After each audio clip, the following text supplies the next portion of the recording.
In the current Kenyan politics, the party leader is more powerful than the party itself or even the structural leadership of that party. And that's why you see party leaders, when they come out with the decision, it is always taken as the final party decision. In that manner, you will find that President Uhuru Kenyatta has been able to manage Jubilee politics, and whatever decision he takes in Jubilee party is always adopted as the decision of the party. And in that manner, he is controlling everything in Jubilee party. Raila Amolo Odinga has been able to control ODM party because his decision is the final in the party. Be it Kalonzo Musyoka or Musalia Mudavadi in ANC party, Senator Wetangula in Ford Kenya, or even Dr. William Samoei Ruto in UDA party. Whatever decision they take is always taken as the party decision. So party leaders are more powerful than the party they control. In that manner, Jubilee party was also involved in Bonchari by-election, the dramatic election. And after losing that by-election, the party leadership went silent. But the Nyeri town member of parliament, Honorable Wambugu Martin Derek Ngunyi, has become the mouthpiece about that by-election. Ngunyi is suggesting that President Uhuru Kenyatta was not aware when Rafael Tuju was offering the certificate to Jubilee candidate in Bonchari. I wonder how President Uhuru Kenyatta was not aware when Jubilee party was campaigning in Bonchari all the way until when election was happening. So according to Wambugu Ngunyi, President Uhuru Kenyatta was not informed, when everyone knows that there's nothing can happen in the party without the party leader being informed. They influence any decision. But before I go deep into that discussion, because we want to check on how Jubilee is responding to this issue to do with the ODM party, because their concern is ODM party. You might be watching me for the first time and you have not yet subscribed to this channel. Please consider using this time to subscribe so that any other time, once we come out with a video like this one, you will always get notified. And to everyone who have subscribed, I must say thank you so much for your unconditional support to this platform. Actually, the more you subscribe here, the more you help us to reach more people outside there. So consider to subscribe, please. Now let us get back to our discussion. Before we go deep into what I want to explain, I just want you to listen to what Wambugu Ngunyi is saying here, then I will explain at the end of this. First and foremost, when I started this process, I said that we ideally, as a party, when we went into the by-elections in Bonchari, we are getting hammered a lot in Bonchari, we are getting hammered a lot in Juja, because there is a perception that there was misuse of security agencies in elections. For us as members of parliament in Jubilee, what we have decided is that we are not going to allow people working in the executive to make our political process harder. For example, I personally, and this is my personal opinion, I could be wrong, I do not understand what we were doing in Bonchari as Jubilee. I know a decision had been made that we were going to allow ODM to run a candidate because they are handshake partners in Bonchari, and we were going to run a candidate in Juja and in Garissa because of the by-elections that were coming up. Somehow a decision was made, and it was not made by the political class, that we need to go and have a competition in Bonchari. And the problem about having a competition in Bonchari is that it didn't matter. Even if we had won that election, we would have adversely affected our relationship with our handshake partners in parliament. And right now, we need the 70 members of parliament that ODM brings to the table more than we need one seat in Bonchari. So what we are saying is, we do not want, I mean, there's been fingers pointed at where the decisions were made, whether it was made at the party, whether it was made, now Matiangi gets into the problem because he's from Kisii and the perception is that he's one who was mobilizing there. But we are just putting everybody on notice. Whether you're in the party or you're in the executive, as politicians, we're not going to allow you to make our work hard. We are in this process to ensure we deliver the promises that the president made. The president is a politician, and there has been a gap of politicians around him. That is a gap we are saying we are filling, and we are going to challenge anyone. It doesn't matter who you are or how powerful you think you are. If we think you are making a mistake, we're going to call you to account. Whether it's a party leadership or members of the executive who are dabbling in politics, we will call you to account. We're not going to allow ourselves to swim upstream when we don't need to. So according to Wambugu Ngunyi, is that Jubilee Party had already taken the decision that they are not going to fill a candidate in Bonchari by-election. In that manner, it was anticipated that Jubilee Party is going to front the ODM candidate like the same way they did in Kibra by-election. And in that manner, ODM was going to support the Jubilee candidate in Juja by-election, according to Wambugu Ngunyi. But that is not what happened. So in Ngunyi's words, it confirmed the fact that there might be other people influencing the party decision at the headquarters without the knowledge or influence of the party leader, President Uhuru Kenyatta. I wonder how public can believe this or can buy into this issue, having the fact in hand that these leaders will always influence anything that can happen in that party. When President Uhuru Kenyatta did not want Jubilee to fill a candidate in Msambweni or in Kibra by-election, they did so, and they endorsed the ODM candidate. But I wonder how Ngunyi can justify what he's saying, that President Uhuru Kenyatta was not aware of this. And even if he was not aware, then there was a time when he saw these people campaigning outside there. How did the police got there? He had a chance to stop it if he needed it to be stopped.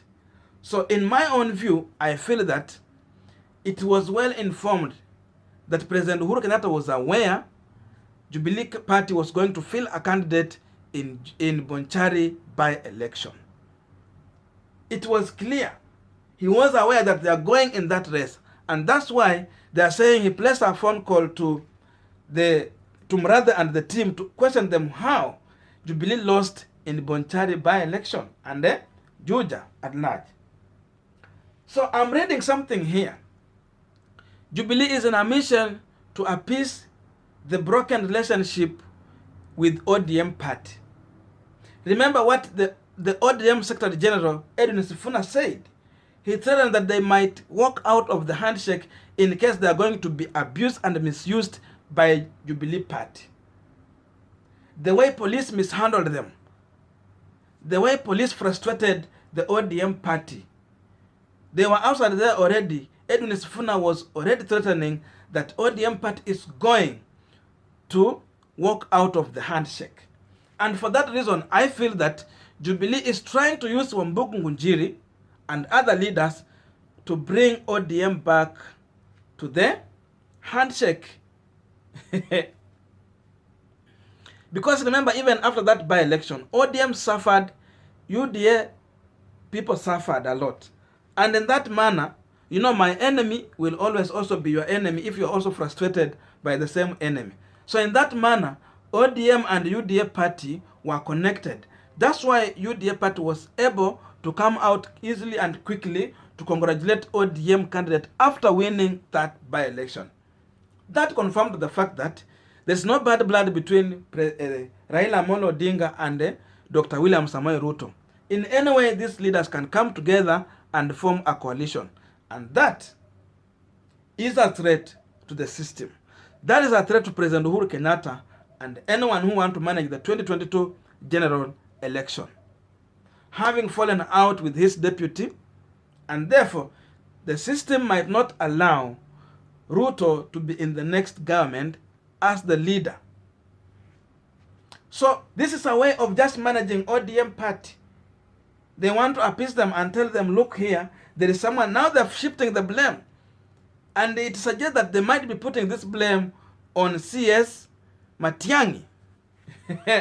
So that is where the blame is going to fall.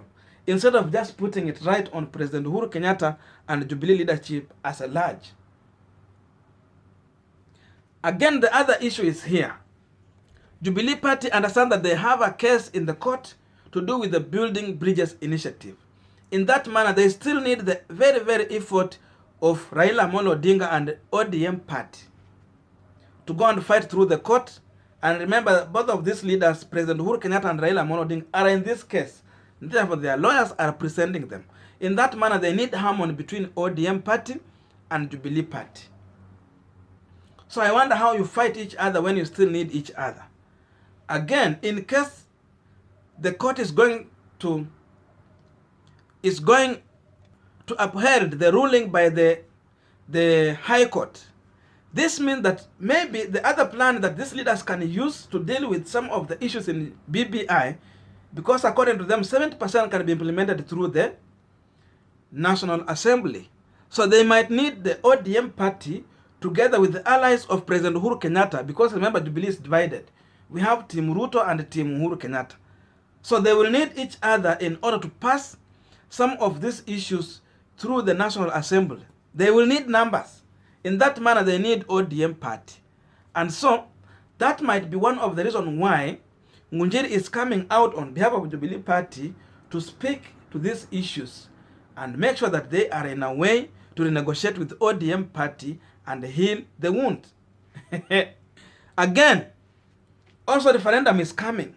In that manner, if the court is going to rule in the favor of Raila and President Uhuru Kenyatta, then that one will lead us to go into referendum.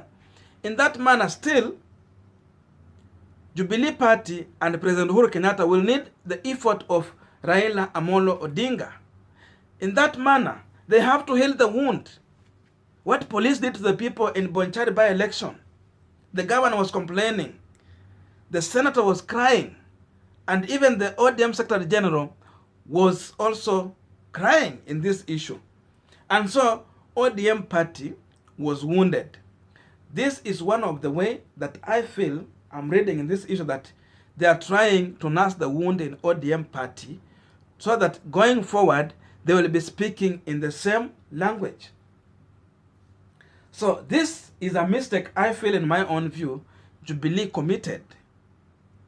They had a chance even to stop. If it was Matiangi's suggestion, they still had a chance to stop it.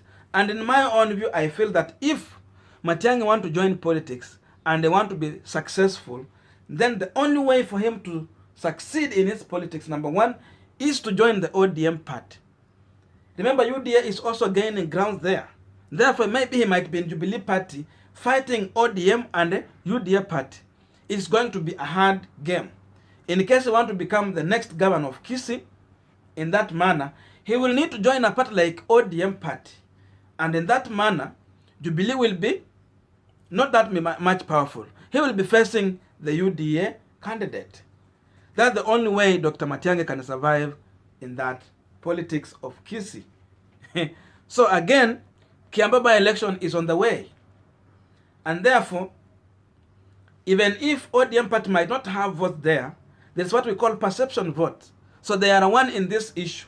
In that manner, the Jubilee party want to be seen outside there as a united party that is working closely with ODM party, and therefore the candidate there will be a handshake candidate or a Jubilee ODM candidate versus the UDA candidate, like in that manner. So this is what I can read into this issue. Thank you so much for reaching this far with me, and if you have not subscribed, please just subscribe. Thank you so much. May good God bless you, and see you in my next video.